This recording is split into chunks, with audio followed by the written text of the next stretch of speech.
कहानी की शुरुआत होती है एक अनाउंसमेंट से, जहां एक अनजान आवाज रूल समझा रही थी। उसने चेतावनी दी कि इस जानलेवा खेल में सिर्फ एक ही इंसान बचने वाला है। स्कूल, घरों और एक जेल को सेफ जोन बनाया गया था, लेकिन वहां तक पहुंचने के लिए खिलाड़ियों को बताए गए रास्ते पर ही चलना होगा। अगर जरा भी इधर उधर गए तो बिना किसी वार्निंग के सीधा मौत हो जाएगी, और अगर कोई भी पूरा चक्कर काट के तुमसे दोबारा आगे निकल गया तो फिर तुम्हारी मौत पक्की है। बहुत सारे लोग इस वक्त एक अनजान जगह पर खड़े हुए थे। उनमें से किसी को नहीं पता कि वो यहाँ पर कैसे आए। सबके चेहरों पर घबराहट साफ दिखाई दे रही थी। तभी वो रहस्यमयी आवाज फिर से गूंजी और उसने चेतावनी दी कि अगर किसी ने भी घास को हल्का सा भी छुआ तो वो उसी पल मारा जाएगा। लोग अभी हालात समझ ही रहे थे कि अचानक उन्हें भागने का ऑर्डर दे दिया गया। इन सब के बीच वेरोनिका नाम की एक लड़की भी है। फ्लैशबैक में दिखाया गया कि वेरोनिका हॉस्पिटल में अपनी छोटी बहन का ध्यान रख रही थी। उसकी बहन को इस छोटी सी उम्र में कैंसर था। वेरोनिका ने पूरी कोशिश की मजबूत बने रहने की, लेकिन अंदर ही अंदर वो पूरी तरह टूट चुकी थी।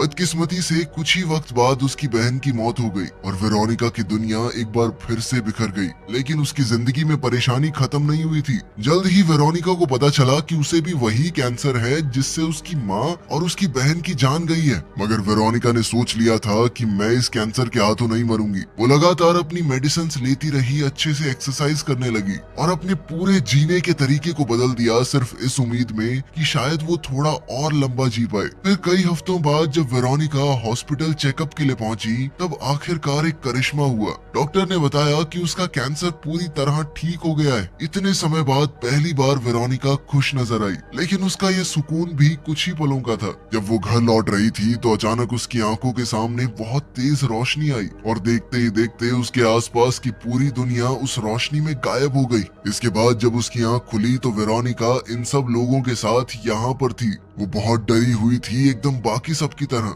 अभी वो रहस्यमयी आवाज फिर से चिल्लाई कि भागो या मरो। इसी दौरान वेरोनिका ने डर और घबराहट में गलती से घास पर कदम रख दिया। उसी पल उसके शरीर में एक भयानक रिएक्शन शुरू हुआ। वेरोनिका चौंकते हुए अपने आप को देख ही रही थी कि अगले ही पल उसका सर धमाके से फट गया। ये खौफनाक मंजर देखते ही सब लोग डर के मारे चीखने लगे। अब उन्हें आखिरकार समझ आ चुका था कि ये कोई आम गेम नहीं है, बल्कि एक जानलेवा डेथ रेस है। बाकी सब ठीक है, वेरोनिका की किस्मत कितनी गंदी थी भाई, मुझे तो दया आ गई लड़की पे। इसके बाद ये खुलासा किया गया कि टोटल 80 लोग अचानक से यहाँ पर भेज दिए गए थे, बिना किसी वजह के। वेरोनिका का सर फटते हुए देखकर सब लोग बुरी तरह डर गए और उन्होंने जान बचाने के लिए भागना शुरू कर दिया। अब सिर्फ एक बूढ़ा आदमी पीछे रह गया था, क्योंकि वो ठीक से चल भी नहीं पा रहा था। इसी बीच हम एक बहरे लड़का लड़की को देखते हैं जो अपने हालात समझने की कोशिश कर रहे थे, लेकिन तभी अचानक से उन्हें एक आवाज सुनाई देने लगी। उनके लिए ये किसी करिश्मे से कम नहीं था, क्योंकि पहली बार जिंदगी में उन्हें कुछ सुनाई दे रहा था।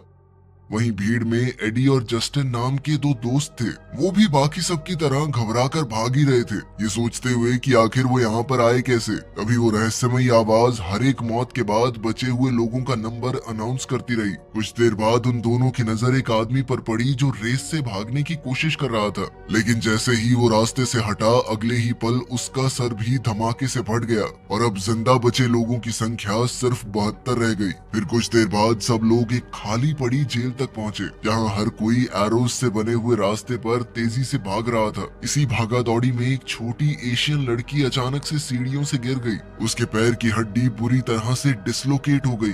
दर्द के मारे वो चीखने लगी, जबकि उसका छोटा भाई लोगों से मदद की भीख मांग रहा था, लेकिन किसी ने रुक कर उनकी तरफ देखा तक नहीं। सिर्फ जस्टिन ही उनकी मदद करने के लिए आगे आया। वो और एडी मिलकर उस जख्मी लड़की को एक कमरे तक ले गए। दोनों भाई बहन बुरी तरह घबराए हुए थे और तब पता चला कि उन्हें इंग्लिश समझ ही नहीं आती। छोटा लड़का बार बार अपने माँ बाप के बारे में पूछ रहा था, जबकि लड़की समझाने की कोशिश कर रही थी कि मुझे हॉस्पिटल जाना जरूरी है। लेकिन एडी को लग रहा था कि बच्चों को साथ ले जाना नामुमकिन है। उसने जस्टिन से कहा कि भाई हमें इन्हें यहीं पर छोड़ना पड़ेगा, आगे बढ़ते रहना पड़ेगा हमें। मगर जस्टिन को ये ठीक नहीं लग रहा था। फिर भी उसने बच्चों को वहीं रुकने को कहा, ये वादा करते हुए कि मैं मदद लेकर आऊंगा। फिर दोनों कुछ दूर तक भागते रहे और तब ये खुलासा हुआ कि वो असल में उन बच्चों को वहीं छोड़कर भाग रहे हैं। लेकिन ये करते हुए जस्टिन का दिल दुख रहा था। वो जानता था कि उन बच्चों को ऐसे छोड़ना गलत है। वो उनकी मदद करना चाहता था, लेकिन एडी ने उसे याद दिलाया कि अगर किसी ने पूरा चक्कर काट के हमें पार कर लिया ना, तो बच्चों के साथ साथ हम भी मारे जाएंगे। आखिरकार जस्टिन भी मजबूरी में एडी की बात मानकर आगे बढ़ गया। इसके कुछ देर बाद दोनों की मुलाकात एक पादरी से हुई, जिसे पूरी तरह यकीन था कि उनसे बात करने वाली आवाज खुद भगवान की है। उसका मानना था कि वो सभी लोग स्वर्ग और नर्क के बीच के रास्ते पर फंस चुके हैं और अगर वो सही रास्ते पर चले तो आखिरकार स्वर्ग तक पहुंच जाएंगे और जो भी भटका वो सीधा नर्क में जाएगा। लेकिन एडी और जस्टिन को उसकी बातें बिल्कुल बकवास लगी। वो लोग भागते हुए आगे बढ़ते रहे और जल्द ही एक चर्च तक पहुंच गए। वहां प्रीस्ट की नजर जीसस के क्रॉस पर पड़ी और वो उसकी तरफ बढ़ने लगा, लेकिन इसी चक्कर में उसने बिना ध्यान दिए रास्ता छोड़ दिया। अगले ही पल उसका सर भी धमाके से फट गया। ये खौफनाक मंजर देखकर वहां मौजूद सब लोग शॉक से जम गए। कुछ वक्त बाद एडी और जस्टिन दोबारा रेस के स्टार्टिंग पॉइंट तक पहुंच गए। वहां उन्होंने उस बूढ़े आदमी को देखा जो अब भी जमीन पर बेबस पड़ा था। वो अब तक एक कदम भी नहीं चल पाया था। अब हालात और भी खतरनाक हो चुके थे, क्योंकि अगर कोई भी बूढ़े आदमी से आगे निकल गया तो वो तुरंत मारा जाएगा, क्योंकि ये उन लोगों का दूसरा लैप होगा। इसी दौरान वो बहरे लड़का लड़की भी वहां पर पहुंच गए और उन्होंने बूढ़े आदमी की मदद करने का ऑफर दिया। साथ ही ये भी साफ हो गया कि कोई तो अनजान ताकत है जो उनके ऊपर नजर रखे हुए थी। इसके बाद उनका ग्रुप उस बूढ़े आदमी को घर के अंदर ले गया, जहां वो दूसरे लोगों को भी आगे बढ़ने से रोकने की कोशिश करने लगे। वो समझाने लगे कि अगर तुम आगे बढ़े तो ये अंकल मर जाएंगे। कुछ लोग सिचुएशन समझ गए या फिर वो इतने थक चुके थे कि वहीं रुकने को तैयार हो गए, लेकिन दूसरी तरफ कई लोग डर और पैनिक के मारे आगे बढ़ते रहना चाहते थे, क्योंकि उन्हें डर था कि अगर वो रुके तो उनका सर भी धमाके से फट जाएगा। और इस सब के बीच वो रहस्यमयी आवाज दोबारा से बोली, भागो या मरो। लेकिन जस्टिन हार मानने को तैयार नहीं था। वो सबको समझाने की कोशिश करता रहा कि अगर सब मिलकर काम करें तो शायद वो इस जानलेवा सिस्टम को हरा सकते हैं। इसके बाद जस्टिन ने बहरे लड़का लड़की से बात की और पूछा कि क्या उन्हें पता है वो यहाँ पर कैसे आए, लेकिन उनके पास कोई भी जवाब नहीं था। उन्हें सिर्फ इतना याद था कि जो भी लोग उस सड़क पर मौजूद थे सब लोग अचानक इस अनजान जगह पर टेलीपोर्ट हो गए। फिर थोड़ी देर बाद एक मुस्लिम आदमी नमाज पढ़ने लगा। ये देखते ही वहाँ मौजूद एक गुस्सैल औरत बुरी तरह भड़क गई।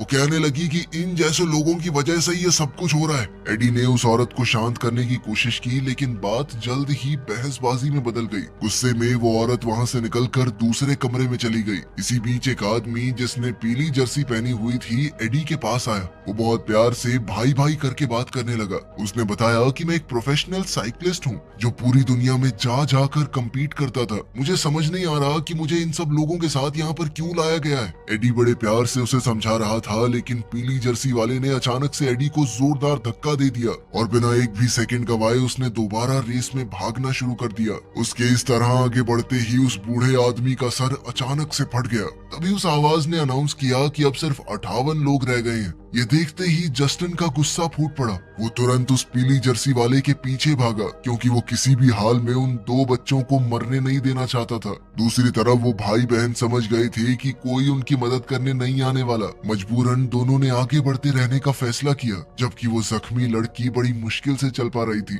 लेकिन कुछ ही देर बाद उनकी नजर जस्टिन पर पड़ी, जो उस येलो जर्सी वाले का पीछा कर रहा था। कुछ पल के लिए उन्होंने चैन की सांस ली, क्योंकि उन्हें लगा जस्टिन उन्हें बचाने के लिए वापस आ गया है। लेकिन बदकिस्मती से जस्टिन येलो जर्सी वाले को वक्त पर नहीं रोक पाया और उन दोनों का सर भी फट गया। बाद में थक हार कर जस्टिन ने एडी को सब कुछ बताया। वो बच्चों को छोड़ने के फैसले पर पछता रहा था। दूसरी तरफ वो पीली जर्सी वाला बिना किसी पछतावे के रेस में भाग रहा था। जहाँ जहाँ वो लोगों को पूरा लैप करके काटता गया, मौत का सिलसिला तेज हो गया। कुछ ही वक्त बाद उसकी मुलाकात एक प्रेग्नेंट औरत से हुई। न जाने कैसे इस बार वो पीली जर्सी वाला उससे आराम से बात करने लगा। उस औरत ने बताया कि मैंने अपने होने वाले बच्चे का नाम तक सोचा हुआ है। यहाँ तक कि उसने उसे अपना पेट छूने को भी कहा, ताकि उसे थोड़ी दया आए, वो महसूस कर पाए कि इस नई जान को जिंदा रखना होगा। एक पल के लिए हमें ऐसा लगा भी कि उस पीली जर्सी वाले के अंदर भी इंसानियत है, लेकिन ये एहसास ज्यादा देर तक टिक नहीं पाया।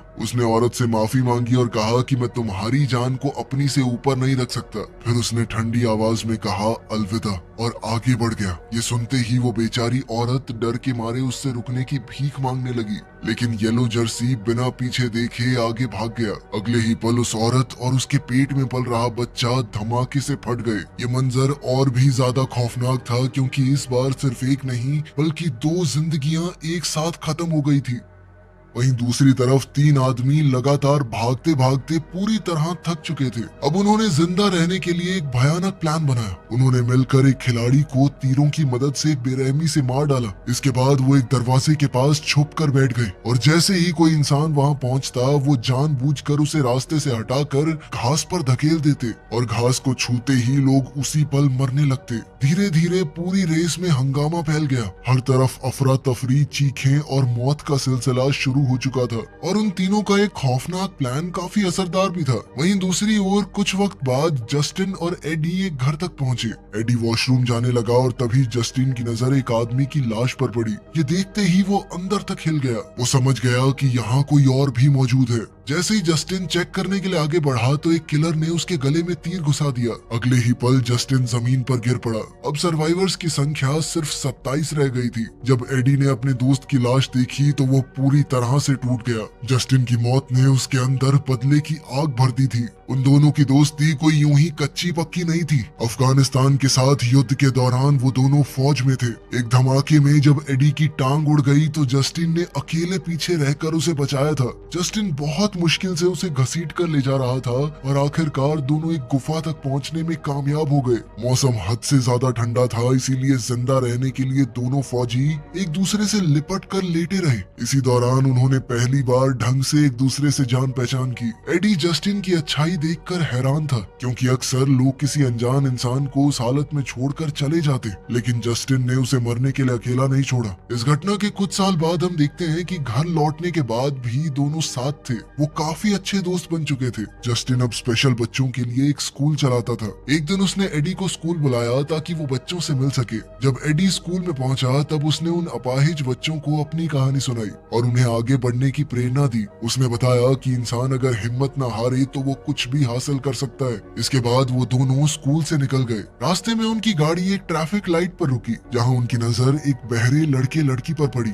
जो रोड पर थोड़ी रनिंग करने की फिराक में थे। वो दोनों भी इस रेस में मौजूद थे। तभी एक परेशान और गुस्से में दिख रही औरत अचानक से बहरी लड़की से टकरा गई। इस बात पर लड़की का दोस्त साइन लैंग्वेज में औरत को गालियां देने लगा। दूसरी तरफ एडी और जस्टिन बातें कर रही थी कि तभी अचानक वहां उनकी आंखों के सामने तेज रोशनी छा गई और फिर वो इस रेस में पहुंच गए थे। अब एडी बहुत ज्यादा गुस्से में अपने दोस्त के कातिलों को ढूंढ रहा था। कुछ ही देर में उसकी मुलाकात उन्हीं 3 किलर्स से हुई जो लोगों को मार रहे थे। उनमें से 2 आदमी तुरंत एडी पर हमला करने भागे, लेकिन एडी कोई आम आदमी नहीं था। एक जांबाज फौजी होने की वजह से उसने अपने क्रचेस की मदद से ही दोनों को आसानी से गिरा दिया और बिना ज्यादा परेशानी के उन्हें मार डाला। बाद में एडी की नजर तीसरे आदमी पर पड़ी जो किसी और को मार रहा था। ये देखते ही एडी का गुस्सा काबू से बाहर हो गया। उसने तुरंत कांटों वाली तार उठाई और एक ही झटके में दोनों को मार डाला। जस्टिन की मौत का गुस्सा अब उसके अंदर चलती हुई आग के रूप में बदल चुका था। दूसरी तरफ बहरी लड़का लड़की की मुलाकात दोबारा से उस गुस्सैल औरत से हुई।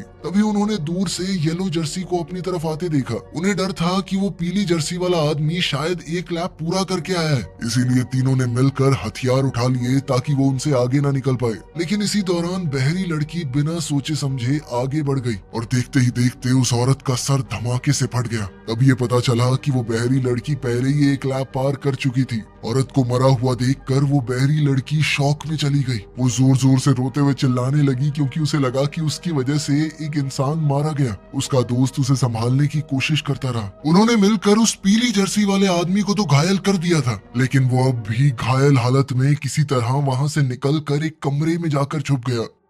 तभी उस रहस्यमयी आवाज ने ऐलान किया कि अब सिर्फ 17 लोग जिंदा बचे हैं। फिर कुछ वक्त बाद वो बहरी लड़की पूरी तरह पैनिक में चली गई। अपनी आंखों के सामने इतनी सारी मौतें देखने के बाद वो दिमाग से टूटने लगी थी। उसने साइन लैंग्वेज के जरिए उस अनजान रहस्यमयी आवाज से बात करने की कोशिश की और मरने से पहले सिर्फ एक बार म्यूजिक सुनने की भीख मांगी। ये पल काफी इमोशनल था क्योंकि जिस लड़की ने पूरी जिंदगी कोई आवाज तक नहीं सुनी, उसकी आखिरी ख्वाहिश थी कि एक बार मुझे गाना सुना दो। लेकिन तभी बहरे लड़के ने उसे समझाया कि हम दोनों मिलकर इस मुसीबत से बाहर निकल सकते हैं। उसकी बात सुनकर लड़की ने खुद को संभाला और फिर दोबारा हिम्मत जुटाकर रेस में आगे बढ़ने लगी। कुछ देर बाद दोनों आराम से बात करते हुए भागते रहे और आखिरकार एक चर्च तक पहुंच गए। तभी उस रहस्यमयी आवाज ने ऐलान किया कि अब सिर्फ 6 सर्वाइवर बचे हैं। इसी दौरान बहरे लड़के ने अचानक अपनी दोस्त को किस करने की कोशिश की, लेकिन अगले ही पल शर्मसार होकर वहां से भाग गया। थोड़ी देर बाद वो लड़की उसके पास आई और उसे शांति से समझाया कि वो उसे सिर्फ एक भाई की तरह देखती है। ये सुनकर लड़के को काफी बुरा महसूस हुआ, लेकिन फिर भी वो उसे दोबारा से किस करने की कोशिश करने लगा। अपने आप को ना रोकते हुए वो उसके साथ जबरदस्ती करने लगा, जिस वजह से वो लड़की डर कर वहाँ से भाग गई। वो आदमी भी उसके पीछे भागने लगा और दोनों जल्द ही एक घर तक जा पहुंचे, जहाँ उन्हें किसी और की मौजूदगी का एहसास हुआ। खतरे को देखते हुए दोनों ने आसपास के औजारों को हथियारों की तरह पकड़ लिया, लेकिन घर के अंदर कोई नहीं मिला। इसी गुस्से और निराशा के बीच उस लड़के ने अचानक अपनी ही दोस्त को जोर से मारकर बेहोश कर दिया। अगले ही पल वो उसके कपड़े उतारने लगा, लेकिन कुछ ही पलों में लड़की को होश आ गया। उसने तुरंत उसे जोर से धक्का दे दिया। अब वो गुस्से और शौक में उस पर चिल्लाने लगी। ये देखकर लड़के को अपनी गलती का एहसास हो गया और वो रोते हुए घर के बाहर भाग गया। लेकिन अब उस लड़की का गुस्सा आपे से बाहर हो गया था। वो गुस्से से भरकर उसके पीछे गई और उसे सीधा घास के बीच में धक्का दे दिया। अगले ही पल उस आदमी का सर धमाके से फट गया। ये देखते ही वो लड़की कमजोर पड़कर जमीन पर गिर गई और फूट फूट कर रोने लगी। इसी दौरान येलो जर्सी वहाँ से गुजर रहा था, लेकिन उसे लगा कि वो लड़की पहले ही मर चुकी है। वो धीरे धीरे आगे बढ़ने लगा, लेकिन अचानक लड़की ने पीछे से उस पर हमला कर दिया। वो किसी शैतान की तरह बार बार एक भारी औजार से येलो जर्सी पर वार करती रही और आखिरकार उसे बेरहमी से मार डाला। अब रहस्यमयी आवाज ने ऐलान किया कि सिर्फ 3 लोग जिंदा बचे हैं। ये सर्वाइवर थे वो लड़की, एडी और एक बेघर औरत। फिर ये खुलासा हुआ कि वो औरत अब तक सबसे छुपकर जिंदा बची हुई थी। कुछ ही देर बाद उसकी नजर बहरी लड़की पर पड़ी और वो तुरंत उसकी तरफ दौड़ पड़ी। अगले ही पल दोनों के बीच में खतरनाक चेज शुरू हो गई। अंत में उस औरत ने बहरी लड़की को पकड़कर नीचे गिरा दिया और कांच के तीखे टुकड़ों से उस पर हमला करने की कोशिश करने लगी। लेकिन उस औरत के हमला करने से पहले ही एडी वहां पहुंच गया और बिना समय गवाए उसकी गर्दन तोड़ डाली। ये देखते ही उस लड़की ने डर कर वहां से भागने की कोशिश की, लेकिन एडी ने उसे समझाया कि वो उसे नुकसान पहुंचाने नहीं आया। इसके बाद एडी उसे पास में लगे हुए एक बड़े पोल की तरफ ले गया, जहां कुछ अजीब क्रीचर्स की लाशें लटक रही थी। उन क्रीचर्स को देखकर दोनों को कुछ समझ नहीं आया। एडी ने लड़की से पूछा कि क्या उसे पता है ये चीजें आखिर थी क्या, लेकिन लड़की ने एक अजीबोगरीब थ्योरी दी। उसका मानना था कि शायद ये एंजल्स हैं, किसी ने इन्हें टॉर्चर करके यहाँ लटका दिया था। अब तक दोनों को बिल्कुल समझ नहीं आ रहा था कि उनके साथ आखिर हो क्या रहा है। लेकिन इसी कंफ्यूजन के बीच लड़की ने अचानक एडी को घास में धक्का देने की कोशिश की, लेकिन तभी एक अनएक्सपेक्टेड चीज हुई। क्योंकि एडी क्रचेस का इस्तेमाल करता था, इसीलिए उसके पैर घास को छू ही नहीं पाए। इसी वजह से वो बच गया। ये देखते ही लड़की डर के मारे वहाँ से भागने लगी, लेकिन एडी ने अपने क्रचेस की मदद से उसे गिरा दिया। अगले ही पल एडी उसका गला दबाने लगा और कुछ ही पलों में लड़की की मौत हो गई। अब इस खौफनाक गेम का सिर्फ एक ही सर्वाइवर बचा था, वो था एडी। तभी वो रहस्यमयी आवाज एक बार फिर से सुनाई दी और उसने एडी को विनर होने पर बधाई दी। अंत में थक कर एडी ने जोर से पूछा कि तुम हो कौन, कहाँ पर हूँ मैं। तब आवाज ने खुलासा किया कि वो सराहिद नाम की एक स्पीशीज है और एडी इस वक्त उनके इंसानी एरिना में मौजूद है। फिर कुछ वक्त बाद एडी की आंख खुली और आवाज ने दोबारा उसे विजेता बनने पर बधाई दी। उसने बताया कि कोई भी इंसान पहले कभी इस जानलेवा खेल में बच नहीं पाया, लेकिन एडी ने साबित कर दिया कि वो बिना लड़े मरने वालों में से नहीं था। इसके बाद आवाज ने एडी को इंतजार करने को कहा जब तक दूसरी दुनिया का विजेता तैयार न हो जाए, तब तक एडी आराम कर सकता है। लेकिन साथ ही आवाज ने उसे चेतावनी भी दी कि उसके आखिरी लड़ाई जीतने के चांसेस बहुत कम हैं। और यही कहानी में एक धमाकेदार खुलासा हुआ। पता चलता है कि एक एलियन स्पीशीज पूरी गैलेक्सी से लोगों को अगवा कर रही थी और उन्हें इस जानलेवा रेस में डालकर दुनिया से सिर्फ एक ही सर्वाइवर को चुनती थी, ताकि बाद में उनके बीच एक इंटरगैलेक्टिक युद्ध करवाया जा सके। ये सच जानने के बाद एडी ने परेशान और निराश होकर खुद को मारने की कोशिश की। उसने जानबूझकर घास पर कदम रखा, लेकिन इस बार कुछ नहीं हुआ। फिर एडी आसपास के पहाड़ों पर चढ़ने लगा, लेकिन ऊपर पहुंचते ही उसकी आंखों में डर सा छा गया, क्योंकि वो धरती पर था ही नहीं, वो तो किसी और ही प्लेनेट पर मौजूद था। कुछ वक्त बाद एडी उन टावर्स की तरफ गया जहाँ एलियंस की लाशें लटकी हुई थी। तभी अचानक से वही आंखें चौंधिया देने वाली सफेद रोशनी दोबारा सामने आई और अगले ही पल एडी एक बिल्कुल नई जगह पर टेलीपोर्ट हो गया। अब उस रहस्यमयी आवाज ने उसे नए रूल समझाने शुरू किए। उसने चेतावनी दी कि अगर एडी ने जमीन पर बनी हुई इन वेन्स को छुआ या फिर आसमान में बनी फेंस को, तो वो तुरंत मर जाएगा। उसके पास जिंदा रहने का सिर्फ एक ही ऑप्शन है और वो था जीतना। कुछ ही पल बाद एक बहुत बड़ी स्पेसशिप वहां आ पहुंची और उसके अंदर से एक बहुत बड़ा एलियन क्रीचर बाहर निकला। तब खुलासा होता है कि वही एडी का फाइनल अपोनेंट है। अब एडी के पास लड़ने के अलावा कोई और चारा नहीं था। उसने अपनी गर्दन चटकाई और आखिरी मुकाबले के लिए तैयार हो गया। अब वो जीतेगा या हारेगा, ये तुम लोग कमेंट्स में बता